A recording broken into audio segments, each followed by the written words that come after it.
KTVU. Heartbreak in Half Moon Bay. 7 people shot and killed in 2 related shootings.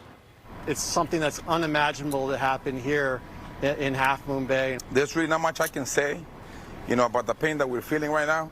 A tight-knit Bay Area community in shock tonight. Good evening, everyone. I'm Mike Meebeck. And I'm Julie Hayner. A total of 8 people were shot, 7 of them killed by a gunman in Half Moon Bay. The victims were found at 2 separate locations in Half Moon Bay, a mushroom farm and a nursery off of Highway 92, and another farming business just a short distance away off of Highway 1. And we have team coverage tonight on this developing story. KTVU's Jenna Katsuyama with community reaction. But first, we go to Zach Sauce with more on exactly what happened and more on the suspect, who tonight, Zach, is in custody.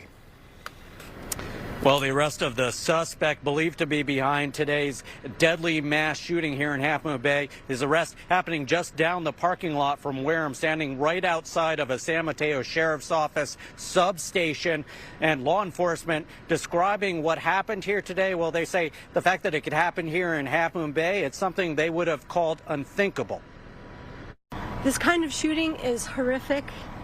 It's a tragedy that we hear about far too often. Just one day after a mass shooting rocked the community of Monterey Park, the city of Half Moon Bay facing the unthinkable. 7 people dead, gunned down by a lone shooter. It was in the afternoon when kids were out of school, and for children to witness this is unspeakable. The suspected gunman now in custody, 67-year-old Chun-Li Zhao, a Half Moon Bay resident. Zhao is believed to have acted alone, and there is no further threat to this community. Just before 2:30 in the afternoon, police discovering 4 gunshot victims dead on Highway 92 near the Spanish Town shops. One other person was rushed to Stanford Medical Center. Then, just about a mile away, 3 other people also discovered shot and killed at Highway 1, where 2 nurseries, including a mushroom farm, are located on the property. Sheriff's deputies believe Zhao worked at one of the businesses. A description of Zhao's vehicle, a maroon SUV, and his license plate setting off a manhunt. Zhao was located in his vehicle in the parking lot of the sheriff's substation here in Half Moon Bay.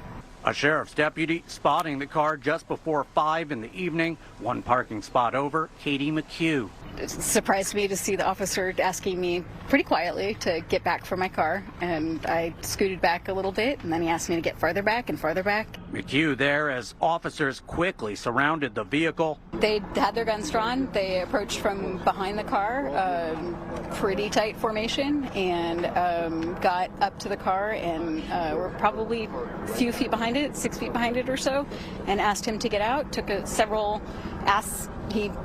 And then he got out of the car, and eventually he was taken down to the ground by them. Inside the car, deputies locating a semi-automatic handgun. Zhao taken into custody without incident. Authorities now just trying to understand why.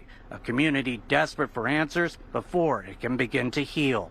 This is a devastating tragedy for this community and the families touched by this unspeakable act of violence.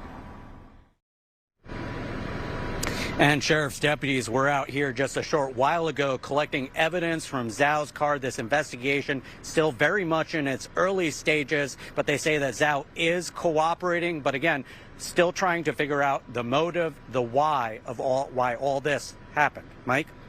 Hey, Zach, I got to ask you a little bit more on the relationship here between the suspect and the victims. Did deputies tell you, did the sheriff say anything that he just walked onto these properties and fired randomly, or are they certain that maybe he did have some type of relationship with the victims at both crime scenes?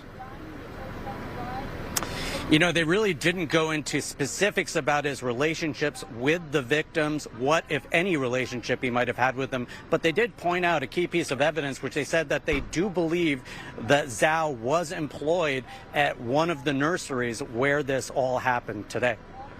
And you mentioned the 2 crime scenes. Are they looking at anywhere else in Half Moon Bay as a possible 3rd crime scene?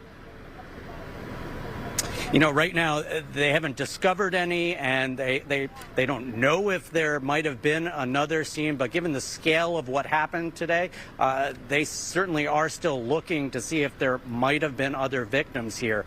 And this will certainly be a long evening for them as they investigate. All right, continuing our coverage right now, let's check in with